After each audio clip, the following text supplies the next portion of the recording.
Bonjour, bienvenue en Transparence, le magazine de la rédaction qui parle de l'actualité et qui donne la parole à ceux qui font l'actualité. 3 invités ce midi, exceptionnellement les responsables des 3 partis qui vont constituer la liste L'Avenir en confiance pour les provinciales dans la province sud. Thierry Santa, le président par intérim du Rassemblement Les Républicains. Bonjour. Bonjour. Sonia Baquès, la présidente des Républicains calédoniens. Bonjour. Bonjour. Et Gilles Brial, le président du MPC. Bonjour. Bonjour.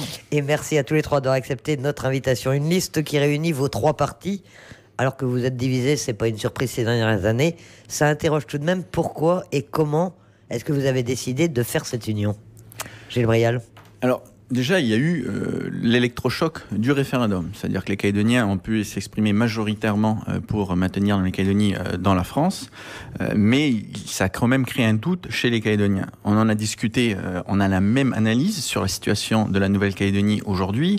C'est une union naturelle. On a la même conception de l'avenir de la Nouvelle-Calédonie profondément au sein de la République française. On a la même vision économique, la même vision sociale, la même vision sur le modèle éducatif qui doit être le nôtre. Le référendum a été, je dirais, l'élément déclencheur de cette démarche qui est, je le rappelle, une union naturelle. On a quand même envie de vous demander, puisque vous avez la même analyse, les mêmes réactions, pourquoi est-ce que vous êtes divisés ces derniers temps? Est-ce que c'était des problèmes personnels, c'est des problèmes de personnes, d'ego, comme on dit, des problèmes de fond? Et est-ce que ça a été difficile de vous retrouver, Thierry Santa? Je crois que peut-être qu'à une certaine époque, les petites sensibilités qui peut y avoir différentes, qui pouvaient y avoir à ce moment-là, pouvaient s'exprimer. Aujourd'hui, on est dans un contexte suffisamment grave, comme vient de l'expliquer Gilles, après ce référendum, compte tenu de la situation économique de la Nouvelle-Calédonie, pour être capable de prendre nos responsabilités et d'avoir conscience que finalement c'est l'essentiel qui est le plus important. Et c'est là-dessus qu'on a réussi à se mettre d'accord. Il y a quand même des différences entre vous encore? Il y a des ADN différents, Sonia Baquès? Non, vraiment sur le fond, on a le même ADN, c'est-à-dire qu'on est sur les questions d'avenir institutionnel, on a la même position, on l'a vu pendant le référendum, on a défendu tous un grand nom sous une forme différente et on a vraiment fait campagne pour le maintien de la Nouvelle-Calédonie à la France. Sur les questions économiques, on a là aussi, pendant toute la mandature, pris les mêmes positions pour dire il faut avoir une économie qui s'ouvre sur l'extérieur, il faut qu'on ait une économie qui ne tape pas en permanence sur les entreprises, il faut avoir une économie qui redonne du pouvoir d'achat, qui recrée de l'emploi. Et en fait, on a eu les mêmes positions pendant cette mandature sur les questions économiques. Et puis pareil sur les questions sécuritaires, où à chaque fois qu'on a eu à s'exprimer, finalement, on a été sur les mêmes positions. Donc quand on a eu à commencer à croiser nos grandes idées pour préparer le projet qu'on proposera aux Calédoniens, eh bien, on s'est rendu compte qu'en fait, oui, on a le même ADN et donc c'était assez facile de nous retrouver. Et est-ce que vous pensez que les Calédoniens vont comprendre, puisqu'ils vous ont vu et entendu vous diviser ces dernières années, est-ce qu'ils vont pas être surpris et adhérer à cette démarche de réunion aujourd'hui? C'est au-delà de comprendre, c'est-à-dire que c'est une attente des Calédoniens. Après le référendum, on a chacun de notre côté passé beaucoup de temps sur le terrain mais en faisant les courses, en allant se promener, même à la pêche, on nous parlait que de ça, d'être capable de s'unir, d'avoir une vraie unité des loyalistes pour préparer les élections provinciales, mais pas que, pour préparer également le 2e et le 3e référendum. Les électeurs avaient fait la démarche d'union avant vous, en fait. Les électeurs, en tout cas, l'ont demandé fortement, et c'est important, quand on veut représenter la population, de l'entendre aussi sur ces sujets-là. Donc c'est au-delà de comprendre, c'est une vraie attente de la part des Calédoniens auxquels on répond aujourd'hui. Ah, il y a aussi un élément frappant, et vous l'avez souligné mercredi lors de la présentation de votre liste, c'est un renouvellement. Tout de même, on voit qu'il y a un changement de génération. Les signataires des accords de Nouméa et de Matignon ne sont plus là. Vous en êtes les héritiers ou c'est une rupture? Est-ce qu'il y a chez vous, et on va vous en faire le reproche forcément, une volonté de dégagisme, comme on dit aujourd'hui? On arrive à la fin de l'accord de Nouméa et en fait, les signataires de l'accord de Nouméa ont décidé d'eux-mêmes de se mettre en retrait et de laisser la génération à laquelle on appartient prendre la suite pour ouvrir une nouvelle page, pour écrire une nouvelle page de la Nouvelle-Calédonie avec notre génération et ceux qui suivent. Et donc, on a la chance, souvent, les électeurs, les Calédoniens nous disent ils n'arrivent pas à partir, les vieux, entre guillemets, ils n'arrivent pas à partir. Et nous, on a la chance, dans nos partis respectifs, d'avoir des anciens qui ont été là à des moments importants pour la Nouvelle-Calédonie, qui restent en retrait, mais qui ne souhaitent plus occuper de mandat et qui nous laissent écrire cette nouvelle page pour la Nouvelle-Calédonie. Mais vous avez l'expérience suffisante, les connaissances suffisantes. Est-ce qu'il y a une rupture? C'est quand même la question qui va se poser. Je crois que on a conscience de ce qu'ont apporté tous ces anciens. Hein. Nous l'oublions pas, on a vécu 30 ans de paix quand même en Nouvelle-Calédonie après des événements extrêmement graves à la fin des années 80. Mais en même temps, on a bénéficié de cette expérience dans nos fonctions respectives auparavant. On a aussi prouvé, je crois, dans les mandats qui viennent de s'écouler, autant Gilles que Sonia et moi-même, la capacité qui est la nôtre à étudier les dossiers qui nous sont soumis et à faire des propositions concrètes pour améliorer le quotidien des Calédoniens. Donc tout ça, je pense que les Calédoniens s'en sont rendus compte et doivent pouvoir nous faire confiance et penser que la génération nouvelle que nous sommes, sommes capables effectivement de gérer cette Nouvelle-Calédonie. Et vos anciens, entre guillemets, comment est-ce qu'ils voient les choses? Est-ce que, encore une fois, est-ce que ça se fait dans la continuité ou est-ce que vous inventez quelque chose de nouveau? Comment vous voyez les choses? Il y a eu, de toute façon, comme vient de l'expliquer Sonia, une décision de leur part de se mettre en retrait. Je vais parler de mon cas. Pierre Frougier a décidé seul de prendre du recul et de me confier la responsabilité du rassemblement. C'est une vraie marque de confiance. Ça veut dire qu'il a le sentiment, je pense, que je suis capable de poursuivre finalement le mouvement qu'il a essayé de mettre en œuvre pour que cette Calédonie vive en paix pendant encore des décennies et voire plus. Alors c'est donc le référendum qui a constitué un peu un électrochoc, disait Gilles Brial il y a un instant. Un peu plus de 3 mois après le 4 novembre, quelle analyse vous faites du résultat avec un peu de recul? Parce qu'on a dit tout et son contraire, les indépendantistes crient victoire depuis des mois. Et vous, qu'est-ce que vous en pensez? Comment vous analysez les choses? Alors d'abord, il ne faut pas qu'on oublie que cette victoire, elle est incontestable et elle est incontestée sur la scène internationale. L'État a reconnu... La victoire du non. La victoire du non. C'est la première fois qu'on a une victoire incontestée qui dit très clairement que la majorité des Calédoniens veut rester dans la République française. Et c'est ça que retient la communauté internationale, c'est ça que retient l'État. Donc nous, on a la réaction des Calédoniens, elle a été... Gilles a parlé d'un électrochoc tout à l'heure. On a malheureusement eu des sondages quelques mois avant le résultat qui ont donné des résultats très très favorables, autour de 70-30. Et finalement, quand le résultat... qui finalement correspond à ce qu'on a depuis 30 ans, en gros, entre 57, 58, 60% de non.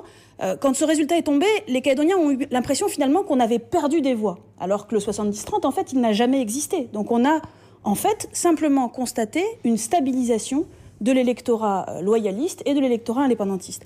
Mais ça, c'est l'interprétation des chiffres, et je voudrais répéter que les 18 000 voix d'écart qu'il y a entre nous, elles ne sont pas rattrapables. Ce sont des gens, ils ont voté non, ils ont voté pour le maintien de la Nouvelle-Calédonie dans la France. Le taux d'abstention, il est plus important du côté loyaliste que du côté indépendantiste. Donc, très clairement, ce résultat, il est incontestable.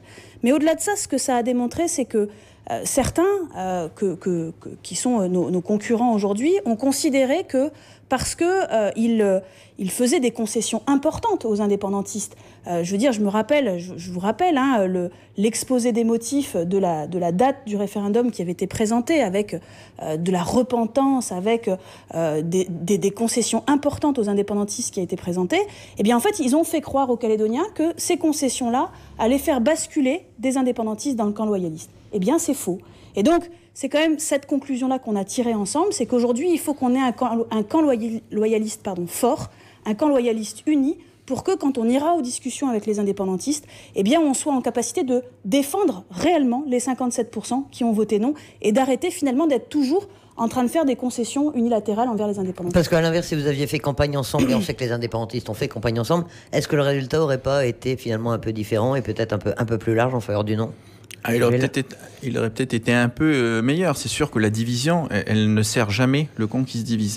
Mais on parle de 47% qui ont voté oui, et donc 43% qui ont voté oui, et les 57%, c'est 57% de ceux qui ont pu s'exprimer. Il ne faut pas oublier tous ceux qui en Nouvelle-Calédonie n'avaient pas le droit de vote et qui tous les jours se lèvent le matin pour travailler, pour payer des impôts, pour créer des emplois en Nouvelle-Calédonie, qui investissent en Nouvelle-Calédonie.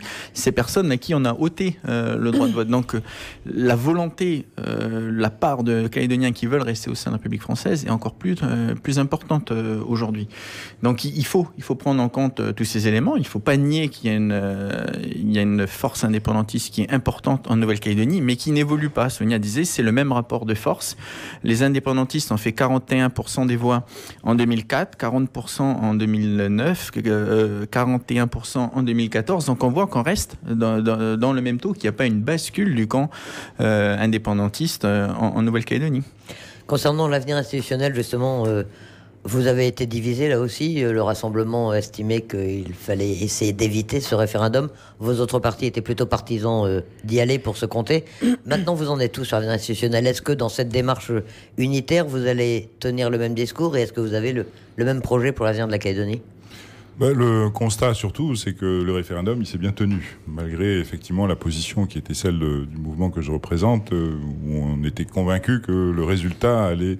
Le simple fait d'avoir ce genre de référendum allait créer de grosses difficultés en Nouvelle-Calédonie et on le constate aujourd'hui. Et on a aussi, hélas, la certitude qu'il y aura un deuxième référendum, puisque ça a été évoqué au dernier comité des signataires, où la décision a été effectivement prise d'aller au deuxième référendum. Donc l'idée aujourd'hui, c'est de tout faire, et c'est aussi la raison qui a fait que notre décision d'union a été prise, c'est de tout faire pour qu'à l'occasion de ce deuxième référendum, le rapport de force soit encore plus important, de manière à redonner confiance, parce que c'est l'objectif fondamental de la liste que nous allons proposer, redonner confiance aux personnes qui ont voté non au premier référendum, et pour leur redonner confiance, il faut qu'on améliore encore le score des Calédoniens qui veulent rester au sein de la République française. Et je voudrais juste rajouter une petite chose par rapport à ce qu'on disait tout à l'heure. Autant je suis convaincu qu'il y a effectivement un certain nombre de loyalistes qui se sont abstenus lors de ce premier référendum parce que, soi-disant, les résultats étaient tellement suffisamment forts pour gagner ce référendum que certains ont dû penser mon voisin pourra voter à ma place. Autant, à l'inverse, je suis convaincu que les indépendantistes, qui ont fait quand même, il faut le reconnaître, une belle campagne référendaire, ont, eux, mobilisé la totalité de leurs électeurs, et en particulier de leurs jeunes électeurs. Donc tout ça doit nous inciter à aller encore dans ce sens et faire comprendre aux Calédoniens qu'ils ont raison, que c'est le bon choix qu'ils ont fait et que la prochaine fois, ce choix sera encore plus affirmé et la Calédonie ne sera jamais indépendante. Parce que là, vous présentez une liste, pour les provinciales, l'avenir en confiance, mais ça a vocation, votre union, votre unité a vocation à se poursuivre jusqu'au référendum. Oui, au minimum. C'est-à-dire que on a... Cette union, elle n'est évidemment pas uniquement pour les provinciales, parce que, Gilles l'a dit en introduction, ce qui nous a unis, c'est le résultat du référendum, c'est cet électrochoc et c'est la nécessité d'avoir un camp loyaliste fort. Et vous parliez de la vision sur l'avenir institutionnel, on est aujourd'hui complètement en phase. On a un sujet majeur qui va être aujourd'hui un sujet préalable aux discussions, c'est la question du corps électoral. La question du corps électoral, on ne peut pas aujourd'hui conserver 43 000 personnes qui sont exclues du corps électoral provincial, alors que, Gilles l'a dit, ils payent des impôts, ils participent à la vie économique, ils sont... c'est mon cas, parfois nés en Nouvelle-Calédonie, parfois conjoints de Calédoniens. Ça ne peut pas continuer comme ça, on ne peut pas construire l'avenir de la Nouvelle-Calédonie sur cette base-là. Et puis, un autre élément fondamental, c'est l'égalité entre tous. L'égalité entre tous, on a vu, ça a un peu disparu dans la fin de la campagne du FLNKS, parce qu'ils ont parlé de société multiculturelle, etc. Mais en fait, le fondement du projet du FLNKS, c'est quand même, il y a quand même une supériorité ethnique qui est affichée. On se souvient de la manière dont ils envisagent d'élire le président de la République de Kanaki, qui est élu avec un corps constitué des élus démocratiques et des représentants coutumiers, donc qui forcément est issu de la communauté mélanésienne. Donc nous, on n'est pas d'accord pour qu'il y ait une communauté qui prenne le dessus sur l'autre, quelle qu'elle soit, que ce soit les Européens qui ne doivent pas prendre le dessus sur les Mélanésiens, ou l'inverse. On est sur une société où chacun doit avoir les mêmes droits et chacun doit avoir les mêmes devoirs. On a fait beaucoup d'efforts, il y a eu beaucoup de choses qui ont été faites pendant cette période de 30 ans, et c'était sans doute nécessaire en termes de rééquilibrage, mais aujourd'hui, il ne doit pas y avoir un petit Calédonien, il ne doit pas avoir moins accès aux bourses, moins accès finalement à la réussite qu'un petit Mélanésien ou un petit Indonésien, Asiatique, etc. Mais cette question institutionnelle, elle va être présente encore dans cette campagne provinciale, parce qu'on a eu le sentiment ces derniers mois que les Calédoniens disaient qu'il faut tourner la page de la vie institutionnelle, il faut parler du concret, de la vie quotidienne des gens, etc. Est-ce que pendant cette campagne, vous allez encore axer votre discours beaucoup sur cet avenir institutionnel? Est-ce que ça vous paraît un point incontournable? Ça sera forcément un point qui va être évoqué. On est encore une fois au lendemain d'un premier référendum et à la veille d'un deuxième référendum. Donc on ne peut pas ne pas évoquer ce sujet. Néanmoins, vous avez raison, c'est aussi un certain nombre d'attentes fortes de la population aussi de ce point de vue-là. C'est-à-dire que les questions de société à proprement parler sont à l'ordre du jour, on l'entend tous les jours. Hein, et surtout le besoin, la lutte contre la vie chère. Pour nous, la lutte contre la vie chère, elle passe par une augmentation du pouvoir d'achat des Calédoniens. Et pour augmenter le pouvoir d'achat des Calédoniens, il faut soutenir le système économique. Or, le constat, c'est aussi un constat que nous avons fait ensemble, c'est l'inverse. C'est que les mesures qui ont été prises aujourd'hui, depuis 3 ans maintenant, par le gouvernement majoritaire en Nouvelle-Calédonie, Calédonie Ensemble et les indépendantistes, toutes les mesures qui ont été mises en place ont eu pour conséquence de casser le pouvoir d'achat des Calédoniens, tant des familles, et en particulier des familles modestes et moyennes, que des entreprises. Et n'oublions pas, les entreprises, ça reste quand même le cœur du système économique, c'est elles qui créent des emplois, c'est elles qui versent des salaires. Et la première manière de lutter contre la vie chère, c'est bien d'avoir un salaire au départ et de pouvoir être digne en logeant sa famille, en nourrissant sa famille. C'est les entreprises qui créent de la richesse et qui alimentent les caisses des collectivités, il ne faut pas l'oublier non plus. Et c'est les collectivités qui, elles, soutiennent les personnes les plus démunies, les plus défavorisées. Donc tout ça, c'est des mesures que nous allons proposer dans le programme aux Calédoniens pour modifier, j'allais basculer ou renverser, voilà, je cherchais le terme, renverser la tendance que nous constatons depuis 3 ans. Sur ces questions économiques, aussi bien sur le constat que sur les solutions que vous préconisez, ces dernières années, on n'a pas senti vraiment de différence entre vous. Vous êtes vraiment en phase là, complètement sur les réponses à apporter à la situation économique? Ah oui, pleinement. On est déjà en face sur le constat. C'est important de constater de la même façon que la Nouvelle-Calédonie souffre aujourd'hui, que les entreprises souffrent, que les Calédoniens souffrent. Et on a la même vision et on veut offrir les mêmes perspectives aux Calédoniens de réussite. Et l'économie, c'est le moteur qui entraîne tout. Thierry l'a très bien dit. Si l'économie va bien, les Calédoniens ont des salaires. S'ils ont des salaires, ils vont payer des impôts. Les entreprises vont payer des impôts. Ça va alimenter les caisses publiques et ça permet d'appliquer une politique sociale importante en faveur des plus démunis et de toute la partie de la société qui en a besoin. On pense notamment aux associations qui ont été maltraitées ces dernières années. Donc cette vision économique... On peut vous en parler.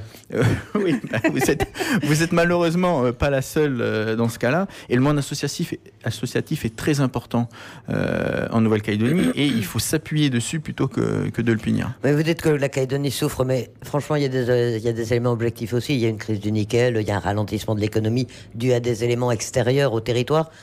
Est-ce que vraiment vous auriez pu faire mieux? Est-ce que vraiment ils ont eu tort sur toute la ligne, puisque aujourd'hui vous pilonnez la politique économique qu'ils ont menée ces dernières années?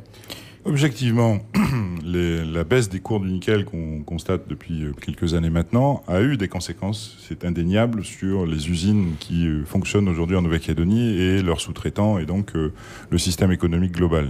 Mais encore une fois, les mesures que le gouvernement local a prises pendant cette période justement difficile pour les entreprises, ces mesures-là ont accentué le phénomène. C'est ce dont on est convaincus, nous.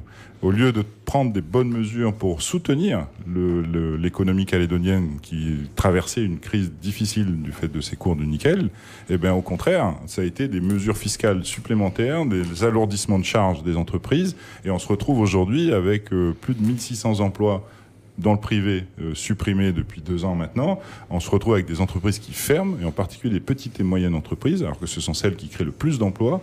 On se retrouve avec un système économique qui est vraiment en déshérence, et il a besoin de retrouver confiance. Et encore une fois, ce qu'on va proposer devrait, j'espère en tout cas, leur redonner cette confiance. Vous parlez de la crise du nickel, mais si on prend l'exemple de la SLN, aujourd'hui, elle est en difficulté pour plusieurs raisons. Elle n'est pas compétitive parce qu'elle a une électricité qui est chère, parce qu'elle a du mal à mettre en place son plan de 147 heures, et pour pouvoir équilibrer ses comptes, elle veut exporter du minerai qu'on ne peut pas traiter en Nouvelle-Calédonie. On peut aider la SLN et on doit l'aider. Et quand la SLN nous tend la main pour pouvoir l'aider, on a un gouvernement qui lui appuie sur la tête pour pouvoir mettre en place la politique minière de la province Nord. C'est ça la réalité. C'est-à-dire que oui, il y a des difficultés mondiales, il y a des taux, il y a des cours du nickel qui sont plus bas qu'il y a une dizaine d'années, mais oui, le gouvernement peut aider la SLN, et aujourd'hui, c'est ça qui manque, c'est-à-dire une volonté d'aider les salariés, d'aider la direction de la SLN et toutes les entreprises qui sont autour en prenant les bonnes décisions. Et on va punir, enfin, pas quand je dis on, c'est le gouvernement de Philippe Germain aujourd'hui punit la SLN pour pouvoir assouvir la politique minière du président de la province Nord. Mais ça, c'est quelque chose qui n'est pas acceptable. Et sur laquelle vous reviendrez? Vous sans aucun avez doute. des objectifs en politique minière, vous êtes calé là aussi, vous avez la même analyse, les mêmes réponses? On a exactement la même analyse et on a effectivement la même manière d'envisager la situation pour rétablir la situation de la SLN. Gilles vient de l'expliquer. N'oublions pas, enfin, moi j'ai lu dans le journal d'aujourd'hui que le député de la deuxième circonscription est favorable aux 4 millions de tonnes que demande d'exporter la SLN. Le député de la deuxième circonscription, c'est un des leaders de Calédonie Ensemble. Et c'est Philippe Gomes. Et c'est Philippe On peut Gomes le citer. qui est également le leader de Philippe Germain, président du gouvernement. Donc c'est le gouvernement qui a la main en la matière. On va voir comment les choses vont se passer, parce que les échos que nous avons, c'est que si d'aventure les demandes sont formulées par la SLN, mais à destination d'autres destinations que la Corée ou la Chine, dans des usines calédoniennes, entre guillemets, offshore, je ne sais pas si elles seront autorisées par le gouvernement calédonien. Alors peut-être que j'anticipe, on verra. Sonia? Vous savez, la SLN, les Calédoniens ont souvent l'impression qu'on crie au loup et qu'il n'y a pas vraiment de risque. Là, la situation de la SLN, elle est catastrophique. Et il y a une visibilité qui est de quelques semaines, voire de quelques mois. Mais si on n'apporte pas de solution concrète, la SLN est vraiment en grave difficulté. Et donc, quand on est aux responsabilités, et c'est ce qu'on fera, nous, quand on sera aux responsabilités, on prend ces responsabilités pour éviter que les milliers d'emplois qui sont en jeu à la SLN soient mis en péril pour finalement continuer une alliance avec le président de la province Nord, ça a été dit par Gilles, et avec la SMSP. C'est quoi concrètement les mesures qu'il faut prendre? Il n'y a pas 50 leviers pour sauver la SLN. Il y en a 3 principalement. Il y a la question du coût des salaires, donc c'est tout ce qui se passe en ce moment avec les conflits sociaux, mais il y a, et ça c'est le pouvoir de ceux qui sont aux responsabilités aujourd'hui, il y a le coût de l'énergie et il y a la question des exportations de minerais. Le coût de l'énergie aujourd'hui, c'est bien Calédonie Ensemble qui a tous les pouvoirs pour baisser le coût de l'énergie pour la SLN. La SLN, c'est l'usine dans le monde qui paye le plus cher son électricité. Il y a des solutions, moi je les connais bien, j'étais membre du gouvernement en charge de l'énergie, il y a des solutions pour faire baisser le coût de l'énergie de manière significative à la SLN. Ça c'est des solutions à court terme, et il y a des solutions à un peu plus long terme avec Nouvelle-Calédonie Énergie, donc la nouvelle centrale qui doit être mise en place, et pour laquelle ce qu'a fait Philippe Gomes ou ce qu'il n'a pas fait, a fait qu'aujourd'hui on a entre 18 mois et 2 ans de retard sur la construction de cette centrale, et ce qui fait que la SLN n'a pas de perspective de voir ses coûts de l'énergie baisser. Et ça, il peut venir, parce que vous savez, Philippe Gomes a un adage qui est de dire que les électeurs n'ont que 3 mois de mémoire et que donc il peut raconter n'importe quoi pendant les 3 derniers mois. On va oublier tout ce qui s'est passé avant.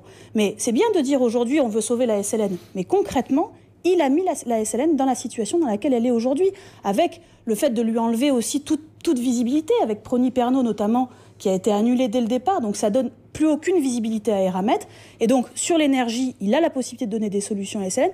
Et sur les exportations, Thierry l'a dit, on voit bien, la SLN va déposer ses exportations, mais tarde un peu, parce que ce qu'on sait, c'est qu'il y a des conditions qui sont mises par le député de la deuxième circonscription pour que la SLN obtienne ses exportations. Ça, on ne le sait pas. En façade, il dit qu'il est d'accord, mais en fait, il met des conditions qui vont être tellement compliquées que ça ne va pas permettre à la SLN de s'en sortir. Donc il faut dire les choses. Aujourd'hui, on a Calédonie Ensemble qui met en danger la situation de la SLN. Autre point fort de votre programme, autre constat que vous faites, c'est celui de l'insécurité, du manque de confiance des Calédoniens, avec une augmentation des agressions, des actes de délinquance. L'ordre public, c'est une compétence de l'État. Qu'est-ce que vous pouvez faire? On entend souvent les élus calédoniens se plaindre de l'État qui ne fait pas son travail. Mais objectivement, est-ce que vous pouvez vraiment faire quelque chose, proposer quelque chose aux Calédoniens pour que les choses aillent mieux? Oui. Oui, on peut faire quelque chose et on doit faire quelque chose. Juste un rappel, et après je vais laisser Gilles continuer, mais juste un rappel, Yves d'Assonville. Quand on avait Yves d'Assonville en Nouvelle-Calédonie, on a réussi réellement à changer, à inverser la tendance, à changer les choses, parce qu'il a su être ferme et il a su mettre fin à un certain nombre de pratiques qui étaient insupportables. Ça veut dire qu'il faut faire pression, entre guillemets, sur le haut-commissaire? Ça veut dire tout simplement que quand on est haut-commissaire de la République en Nouvelle-Calédonie, forcément on est à l'écoute des élus locaux. Pourquoi ? Parce que tout simplement les élus locaux sont censés représenter la majorité de la population. Et donc forcément, quand on est un représentant de l'État, eh bien on est attentif à ce que les élus locaux demandent. Et aujourd'hui, on a des élus locaux, et en particulier la majorité Calédonie Ensemble indépendantiste, qui préfèrent excuser les délinquants plutôt que de défendre les victimes. Et ça, c'est insupportable. Et aujourd'hui, on a une impunité totale, notamment des mineurs. On a des mineurs qui se rient de nous, qui sont attrapés parce qu'ils ont commis des vols, des agressions, etc., qui ressortent immédiatement, et c'est devenu insupportable. Donc il faut que réellement là-dessus, on ait, nous, une politique ferme en matière d'insécurité, mais il y a des choses qui relèvent de notre responsabilité. L'alcool, ça relève de notre responsabilité. Et ce qui a été fait par Calédonie Ensemble, c'est-à-dire simplement augmenter les taxes et prendre aucune autre mesure. Je rappelle que l'augmentation des taxes, elle a été quand même mise en place pour donner, sur les 1,5 milliard d'augmentation, 1 milliard à la province Nord, 500 millions à la province des Îles. Et ça n'a rien changé en termes de comportement des délinquants. Donc il y a des mesures fortes à prendre, et on les présentera dans les prochaines semaines aux Calédoniens. Sur l'alcool, il y a des mesures fortes en matière de délinquance des mineurs qui relèvent en partie de la compétence de la Nouvelle-Calédonie. Et il faut là aussi stopper la tendance. Et ça aurait dû être fait bien avant. Il y a des propositions particulières, Gabriel, que vous allez présenter. Vous pouvez déjà nous en donner ou c'est... Oui, mais en plus de la répression qui est absolument nécessaire à très court terme, il faut également faire de la prévention.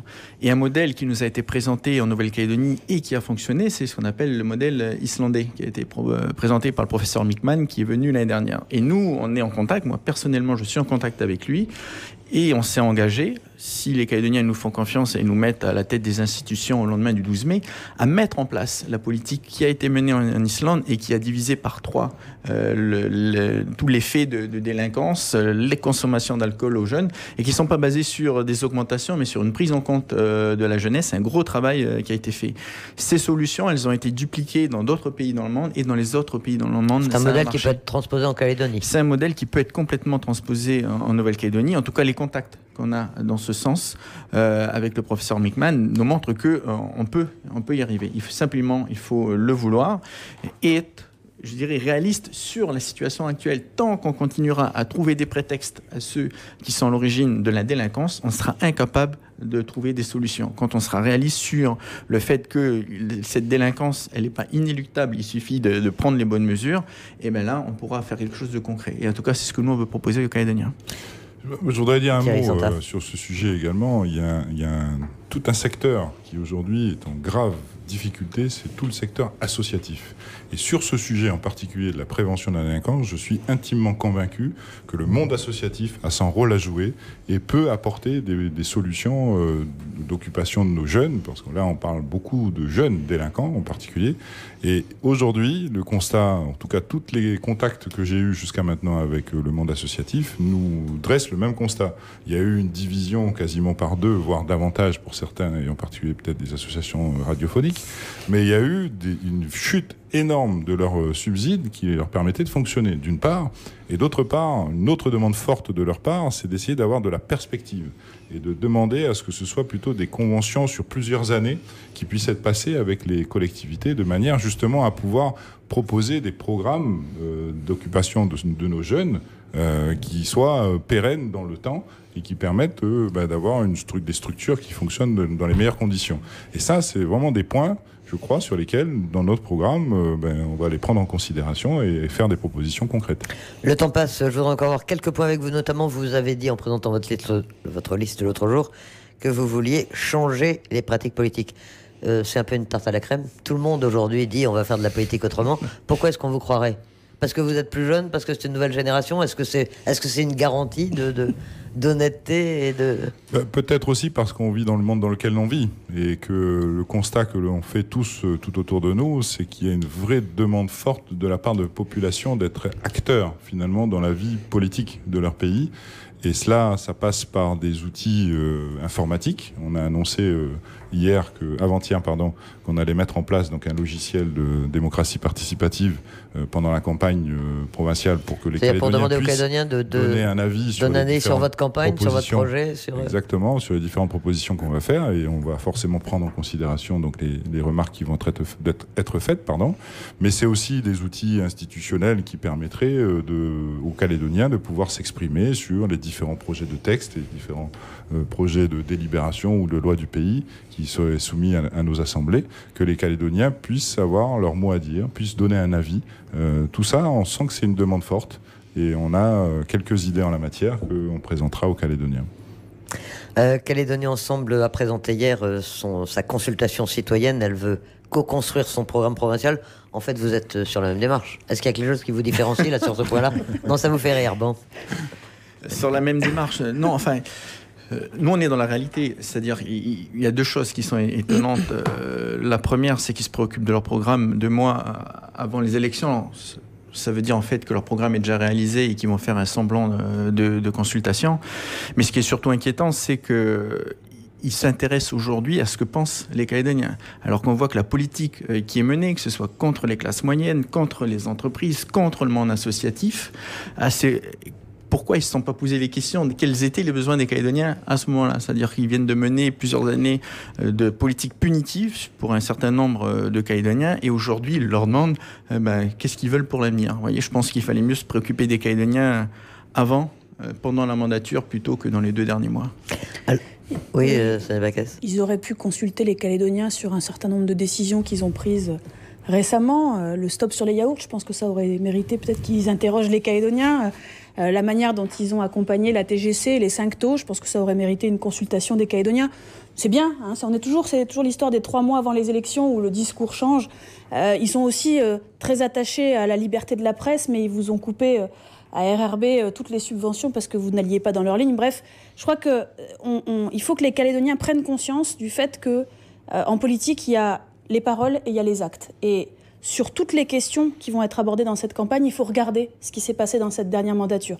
On parle de Calédonie Ensemble. Ils vont sans doute, comme à chaque campagne, expliquer qu'ils sont pour la France. Sauf que les actes qu'ils ont menés depuis 5 ans prouvent qu'ils servent de marchepied aux indépendantistes. Sur les questions économiques, ils vont dire qu'ils défendent les entreprises alors qu'ils leur ont tapé dessus depuis 5 ans. Ils vont dire qu'ils écoutent la population alors qu'ils ont fait abstraction de leur avis. Ils vont dire qu'ils aiment les associations alors qu'ils leur ont coupé les subventions. Je crois qu'il faut que les Calédoniens quand même regardent. Maintenant, il y a beaucoup d'outils, les réseaux sociaux, les médias, pour suivre ce qui se passe et qu'ils fassent la comparaison entre les paroles et les actes. Oui, mais quand même, ça pose une question, parce qu'on a bien compris, vous faites une liste unitaire dans la province sud, qui sera en opposition à Calédonie Ensemble, là, les choses sont claires. Mais si on vous a bien suivi, vous envisagez dans le Nord et dans les îles de tendre la main à Calédonie Ensemble pour leur proposer des listes unitaires. Est-ce que ça veut dire qu'ils sont infréquentables dans le Sud, mais fréquentables dans le Nord et dans les îles? Est-ce que c'est cohérent? Ou est-ce que vous ne devriez pas être en opposition avec eux sur l'ensemble du territoire? Le risque n'est pas le même, c'est-à-dire que le rapport de force entre loyalistes et indépendantistes est inversé entre le Sud et le Nord et les îles. Il y a 75% de loyalistes en province Sud, il n'y a pas un risque de déperdition et de perte de sièges pour le Congrès. Par contre, dans la province Nord, il n'y a que 25% de loyalistes et 20% en province des îles. Une alliance des non-indépendantistes est obligatoire. Les personnes qui nous représentent dans ces 2 provinces sont engagées dans cette démarche-là et ont tendu la main à Calédonie Ensemble. Maintenant, Calédonie Ensemble devra dire s'ils veulent, dans le Nord et dans les îles, être dans le camp de ceux qui défendent une Nouvelle-Calédonie dans la France, ou faire le jeu de la division et le jeu des indépendantistes. C'est une question qui est toute simple et qui méritera une réponse. On sait, jusque-là, en Nouvelle-Calédonie, vous aviez des loyalistes et des indépendantistes. Philippe Gomez s'est clairement défini comme un nationaliste aujourd'hui. Il faudra qu'il nous explique lors de cette campagne où se positionne le nationalisme, dans le camp de ceux qui défendent une Nouvelle-Calédonie dans la France ou dans le camp de ceux qui préparent une sorte d'indépendance. Aujourd'hui, ils sont en train de rendre floue la frontière entre la Nouvelle-Calédonie française et la Nouvelle-Calédonie indépendante, et il va falloir des explications à ce niveau-là. Et le premier acte, comme disait Sonia, la politique c'est également des actes, c'est qu'est-ce qu'il va se passer dans le Nord, le travail qui est fait par nos représentants d'ouverture, de main tendue à Calédonie Ensemble, est-ce qu'il va être accepté ou pas? Juste un élément, parce que je pense que c'est important d'expliquer aux auditeurs les équilibres au Congrès. Oui, ce que je vais vous demander, est-ce qu'il y a un risque réel aujourd'hui de majorité indépendantiste au Congrès ? Il y a un risque réel, on a vu les résultats du référendum. Si on applique purement et simplement les résultats du référendum aux élections provinciales, c'est pas tout à fait le même corps électoral, etc., on a un risque de prise de majorité des indépendantistes au Congrès. Parce que, vous le savez sans doute, les élus du Sud pèsent moins lourd, il y a besoin d'avoir plus de voix dans le Sud pour faire un siège que dans le Nord et dans les îles. Donc, on a un vrai risque de basculement du Congrès et donc de la présidence du gouvernement dans une majorité indépendantiste. Et donc, on est à 2 sièges près. Aujourd'hui, on a les loyalistes ont 29 sièges, les indépendantistes 25. Il suffit qu'il y en ait 2 qui basculent dans l'autre camp et il n'y a plus de majorité loyaliste. Eh bien, la question qui se pose à Calédonie Ensemble dans le Nord, elle est très simple. Si les loyalistes partent unis, ils peuvent faire 2 sièges de plus que s'ils partent séparés. S'ils décident, parce qu'on leur a tendu la main, s'ils décident de manière volontaire et délibérée d'aller seuls dans cette campagne, ils font le choix délibéré de donner 2 sièges de plus aux indépendantistes et donc de leur servir de marchepied pour avoir la majorité au Congrès et au gouvernement. C'est leur responsabilité. Et ce qui va se passer dans le Nord et dans les îles, c'est extrêmement important. Ce sera leur positionnement et que les Calédoniens le voient bien, c'est-à-dire que le choix qu'ils feront les positionnera dans le camp des indépendantistes ou dans le camp des loyalistes. Vous êtes optimiste ? Il y a une deadline, il y a une date butoir à partir de laquelle vous ferez vos listes de toute façon, quoi qu'il arrive ? Aujourd'hui, hélas, les échos que nous avons de nos gens du Nord et des îles ne sont pas forcément très optimistes en la matière. Maintenant, les choses ne sont pas encore arrêtées, les discussions sont toujours en cours, sachant qu'effectivement, les délais commencent à devenir très courts, puisqu'on est maintenant à un peu moins de 3 mois de l'échéance, et il va bien falloir à un moment donné que les gens se positionnent définitivement. On prépare les 2 options. Votre liste aujourd'hui, au moins dans le Sud, elle est constituée, ça y est, tout est fait, ou vous êtes encore en train de l'élaborer ? Non, pas du tout. Vous savez, les choses doivent se faire progressivement. Ce qu'on a voulu, c'est se rassembler sur des idées d'abord. Et donc, on a vraiment travaillé sur ce qu'on est en capacité de proposer aux Calédoniens, ce sur quoi on est d'accord, ce qu'on va leur proposer comme changement, parce qu'il y a réellement besoin de faire changer un certain nombre de choses en Nouvelle-Calédonie. On s'est concentré là-dessus. Et effectivement, on veut maintenant choisir des gens sur cette liste qui seront capables de porter les différents sujets sur lesquels on se sera mis d'accord et qui seront capables de nous accompagner pour gouverner la Nouvelle-Calédonie dans le sens qu'on aura choisi et que les électeurs auront choisi. Vous avez déjà dit... Oui. Pour ce qui concerne le programme, on a bien avancé effectivement dans nos travaux, mais par principe, on va forcément attendre le résultat de la consultation dont je parlais tout à l'heure, du logiciel de démocratie participative, avant de présenter définitivement le programme final aux Calédoniens. Votre première action, ce sera un meeting le 2 mars à Nouméa. C'est le bon moment pour entrer en campagne ? C'est un peu tôt, un peu tard C'est le moment parfait. Puisque c'est celui qu'on a choisi. Non mais, au-delà de ça, ce meeting est très important. C'est le lancement de notre campagne. Et je vous le disais tout à l'heure, quand on va faire nos courses, quand on se promène, où qu'on aille, les Calédoniens sont venus nous voir et nous ont dit « Unissez-vous, unissez-vous, unissez-vous ». Tous ceux-là qui nous ont poussés à le faire, le 2 mars, ce sera l'occasion, eux, de soutenir la démarche qu'ils ont prônée tous ces derniers mois. Et c'est important qu'il y ait du monde. Ce sera un meeting... aux couleurs qu'on a au plus profond de notre cœur, c'est-à-dire aux couleurs bleu, blanc, rouge, et tous ceux qui sont attachés à cette Nouvelle-Calédonie dans la France, qui sont attachés à un retour à la confiance, qui avaient de l'inquiétude, ceux qui sont attachés à une sauvegarde de leur emploi, à une protection de leur pouvoir d'achat, doivent venir exprimer le soutien à la démarche qu'on a mis en place, et on les attend à l'hippodrome Henri Millard à partir de 8h, samedi 2 mars. Voilà pour ce rendez-vous, Gilles Brial, Sonia Baquès, Thierry Santa, merci d'accepter notre invitation ce midi pour nous parler de cette nouvelle liste, de cette liste d'union, l'avenir en confiance, la fin de ce magazine Transparence. Il sera rediffusé dimanche soir, juste après votre édition de 17h45. Excellent après-midi. Votre prochain rendez-vous d'information, c'est à 13h.